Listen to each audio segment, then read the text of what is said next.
Donc 2019, c'est tout neuf comme un sous-neuf, d'accord? Merci, merci, merci. Je l'ai réfléchi, je l'ai pensé. Christophe, tu peux être fier de moi, je pense. Euh, 2019, on est né tout neuf. Il y a des fois, c'est des choses qui me font rire, moi. Bon, mais au moins, je suis un bon public pour moi-même. Je rigole pas à mes propres blagues. Alléluia. Bonjour à tous. Et j'aimerais vous partager. Ça, c'est la promesse en public que j'ai eue. C'est Deutéronome, verset 20 à 4. Donc, Anna, c'est quoi Deutéronome, verset 20 à 4? Non, je rigole. Je rigole. Je rigole. Je rigole, bien sûr.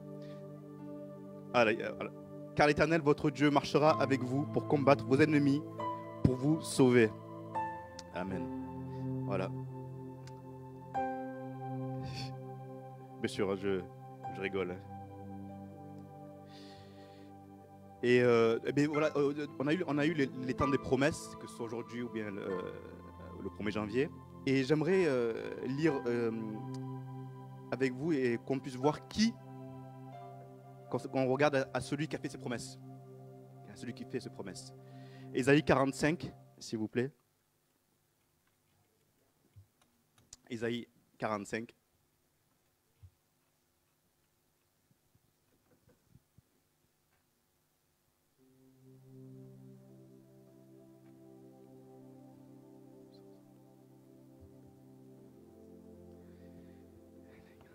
Ainsi parle l'Éternel à son oint, à Cyrus, qu'il tient par la main pour terrasser les nations devant lui et pour relâcher la ceinture des rois, pour lui ouvrir les portes afin qu'elles ne soient plus fermées.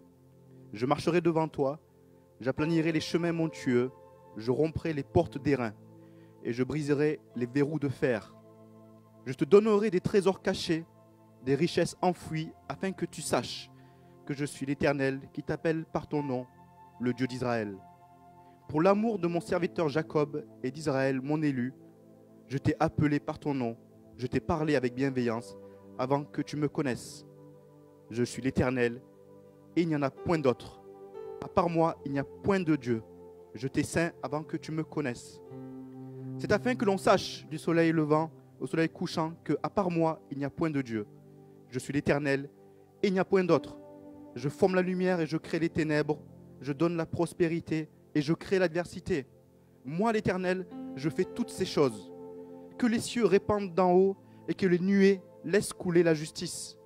Que la terre s'ouvre, que le salut y fructifie et qu'il en sorte à la fois la délivrance. Moi, l'Éternel, je crée ces choses. Malheur à qui conteste avec son Créateur. Vase parmi des vases de terre. L'argile dit-elle à celui qui la façonne, que fais-tu? Et l'œuvre dit-elle à l'ouvrier, tu n'as point de main? Malheur à qui dit à son père, pourquoi m'as-tu engendré? Et à sa mère, pourquoi m'as-tu enfanté? Ainsi parle l'Éternel, le Saint d'Israël et son Créateur. Veut-on me questionner sur l'avenir, me donner des ordres sur mes enfants et sur l'œuvre de mes mains? C'est moi qui ai fait la terre et qui sur elle ai créé l'homme. C'est moi, ce sont mes mains qui ont déployé les cieux. Et c'est moi qui ai disposé toute leur armée. C'est moi qui ai suscité Cyrus dans ma justice. Et j'aplanirai toutes ses voies. Il rebâtira ma ville et il libérera mes captifs sans rançon, ni présent, dit l'Éternel des armées. Amen. Alléluia. Voici l'Éternel des armées, celui qui fait des promesses et qui nous a fait des promesses merveilleuses. Et je voudrais qu'on puisse aller directement au psaume 102. Et dans ces temps de nouvelle année, où nous pouvons être des fois guidés par la frustration de l'immobilisme ou la frustration de ce désir de changement. Donc des fois même, on cherche le changement, des fois en changeant la disposition de nos meubles dans les appartements. Des fois en changeant le dressing. Parce que notre chair, notre corps désire le changement et nous essayons d'alimenter ce désir de changement par notre propre force, par notre propre désir. C'est-à-dire, je veux Je veux changer de cadre, je veux changer de voiture, je veux changer de maison, je veux changer de métier, je veux changer. Je veux changer. Je veux repartir neuf. Et le psaume 102, pardon, excusez-moi. Psaume 102, je suis en train de tourner là. Nous avons un Dieu qui ne change pas. Nous avons un Dieu qui ne change pas. Le psaume 102. Prière d'un malheureux lorsqu'il est abattu et qu'il répand sa plainte devant l'Éternel. Éternel, écoute ma prière et que mon cri parvienne jusqu'à toi. Ne me cache pas ta face au jour de ma détresse. Incline vers moi ton oreille quand je crie. Hâte-toi de m'exaucer, car mes jours s'évanouissent en fumée et mes os sont enflammés comme un tison. Mon cœur est frappé et se dessèche comme l'herbe. J'oublie même de manger mon pain. Mes gémissements sont tels que mes os s'attachent à ma chair. Je ressemble au pélican du désert. Je suis comme le chat huant des ruines. Je n'ai plus de sommeil et je suis comme l'oiseau solitaire sur un toit. Chaque jour, mes ennemis m'outragent. Et c'est par moi que jurent mes adversaires en fureur. Je mange la poussière au lieu de pain et je mêle des larmes à ma boisson. À cause de ta colère et de ta fureur. Car tu m'as soulevé et jeté au loin. Mes jours sont comme l'ombre à son déclin et je me dessèche comme l'herbe. Mais toi, Éternel, tu règnes à perpétuité et ta mémoire dure de génération en génération. Tu te lèveras, tu auras pitié de Sion. Car le temps d'avoir pitié d'elle, le temps fixé, est à son terme. Car tes serviteurs en aiment les pierres, ils en chérissent la poussière. Alors, les nations craindront le nom de l'Éternel et tous les rois de la terre ta gloire. Oui, l'Éternel rebâtira Sion, il se montrera dans sa gloire. Il est attentif à la prière du misérable, il ne dédaigne pas sa prière. Que cela soit écrit pour la génération future et que le peuple qui sera créé célèbre l'Éternel, car il regarde du lieu élevé de sa sainteté. Du haut des cieux, l'Éternel regarde sur la terre pour écouter les gémissements des captifs, pour délivrer ceux qui vont périr, afin qu'il publie dans Sion le nom de l'Éternel et ses louanges dans Jérusalem, quand tous les peuples s'assembleront et tous les royaumes pour servir l'Éternel. Il a brisé ma force dans la route, il a abrégé mes jours. Je dis, mon Dieu ne m'enlève pas au milieu de mes jours, toi dont les années durent éternellement. Tu as anciennement fondé la terre, et les cieux sont l'ouvrage de tes mains. Ils périront, mais tu subsisteras. Ils s'useront tous comme un vêtement, tu les changeras comme un habit, et ils seront changés. Mais toi, tu restes le même, et tes années ne finiront point. Les fils de tes serviteurs habiteront leur pays, et leur postérité s'affermira devant toi. Amen. Je voudrais revenir sur le passage de ce psaume merveilleux du verset 25 au verset 28. Je dis, mon Dieu, ne m'enlève pas au milieu de mes jours, toi dont les années durent éternellement. Tu as anciennement fondé la terre, et les cieux sont l'ouvrage de tes mains. Ils périront, mais tu subsisteras. Ils s'useront tous comme un vêtement, tu les changeras comme un habit, et ils seront changés. Mais toi, tu restes le même, et tes années ne finiront point. Amen.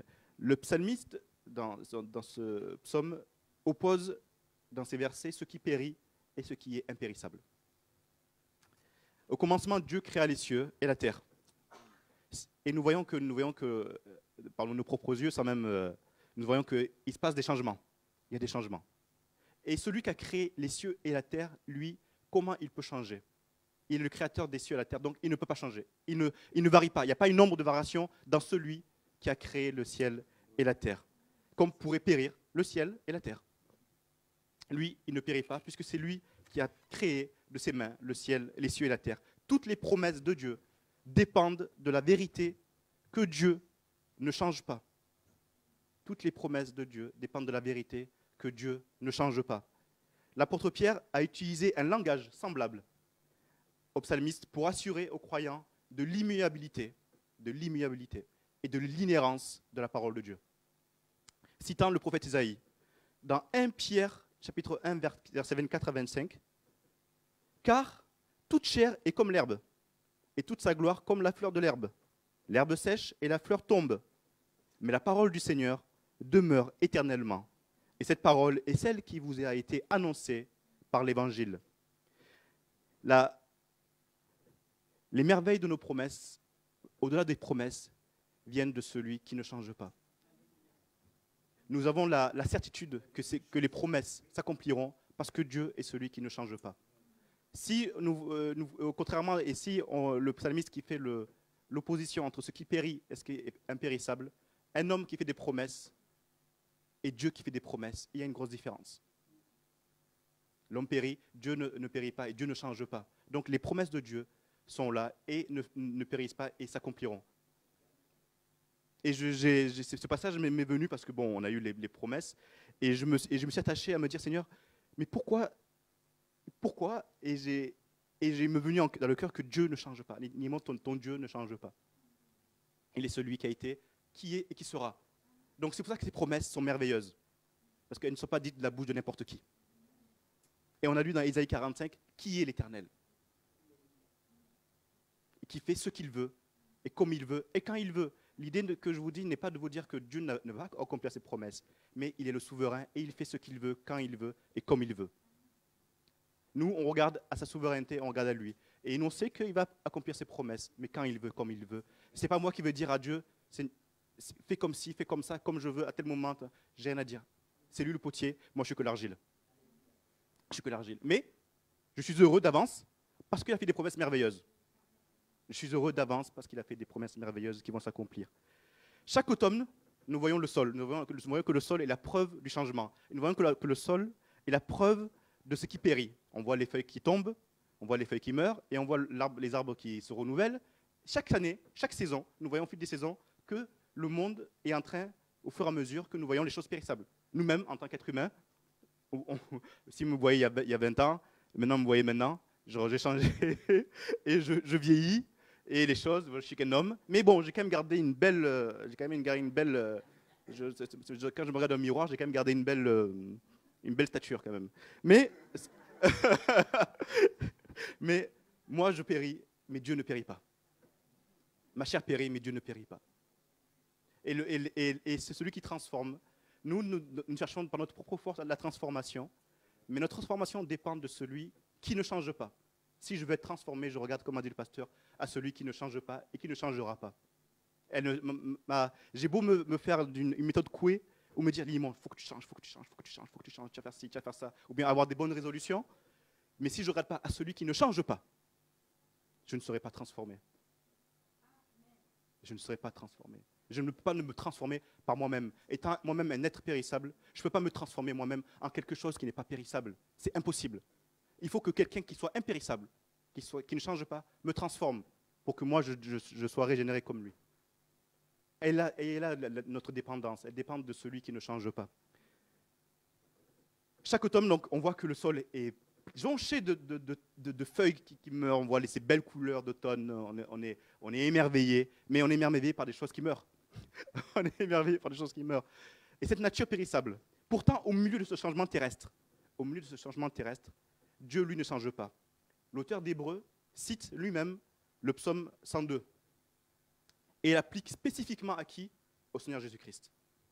Dans Hébreux chapitre 1, versets 10 à 12, il dit « Et encore, toi, Seigneur, tu as au commencement fondé la terre, et les cieux sont l'ouvrage de tes mains. Ils périront, mais tu subsistes. Ils vieilliront tous comme un vêtement, et tu les rouleras comme un manteau, et ils seront changés. Mais toi, tu restes le même, et tes années ne finiront point. » L'auteur d'Hébreux associe cette nature impérissable à notre Seigneur Jésus-Christ. Ce qui a été associé à la nature impérissable dans les psaumes, à l'éternel Dieu, est associé à notre Seigneur Jésus-Christ. Notre Seigneur Jésus-Christ ne change pas. Moi, il a dit, je vous ai lu là, que je serai sauvé. Je serai sauvé au nom de Jésus. Je suis sauvé au nom de Jésus, car c'est Dieu qui le dit. C'est Dieu. Moi, je ne fais que répéter ce que Dieu dit et lire ce que Dieu dit. Dieu dit que je serai sauvé et je serai sauvé au nom de Jésus. Dans le chapitre 13, verset 8 d'Hébreux, toujours, il est dit « Jésus-Christ est le même hier, aujourd'hui et éternellement. » Et ce Dieu immuable, faisant des promesses immuables et impérissables, qu'est-ce qui sera notre récompense? Notre récompense et notre héritage sera éternel. Notre récompense et notre héritage sera merveilleux. 1 Pierre, chapitre 1, versets 3 à 4. « Béni soit Dieu le Père de notre Seigneur Jésus-Christ, qui, selon sa grande miséricorde, nous a régénérés pour une espérance vivante, par la résurrection de Jésus-Christ d'entre les morts, pour un héritage qui ne peut ni se corrompre, ni se souiller, ni se flétrir. Nous remercions tous les jours notre Seigneur Jésus-Christ, car c'est un Seigneur qui ne change pas. Qui ne change pas. Moi-même, je peux changer. Je peux chercher à grandir, à m'améliorer. Mais il y a en moi, malheureusement, cette nature pécheresse, cette nature qui flétrit, cette nature qui peut être facilement souillée. Mais dans le Seigneur Jésus-Christ et dans la foi de mon Seigneur Jésus-Christ, je peux m'approcher de Dieu avec confiance. Je peux m'approcher de Dieu avec confiance. Et je peux m'approcher de celui qui, lui, ne change pas. Quand je brandis, quand je lis la parole de Dieu, je suis dans la certitude que ce qui est dit est parfait, est beau, est merveilleux et va s'accomplir. Je ne doute pas du tout. Je ne doute pas du tout de la parole de Dieu. Je ne doute pas du tout de la parole de Dieu. Si le ciel est bleu, si le ciel est violet, si la terre est comme si c'est Dieu qui l'a voulu. Si je suis là, c'est Dieu qui l'a voulu. Si vous êtes là, c'est Dieu qui l'a voulu parce qu'il vous aime. Donc, quand vous avez tiré ces promesses, quand vous avez eu ces promesses, n'importe quelle promesse que ce soit, sachez qu'elles sont merveilleuses parce que c'est Dieu qui les a faites, qui les a dites, et que lui ne change pas. Et regardez à lui tous les jours, au nom de Jésus. Amen.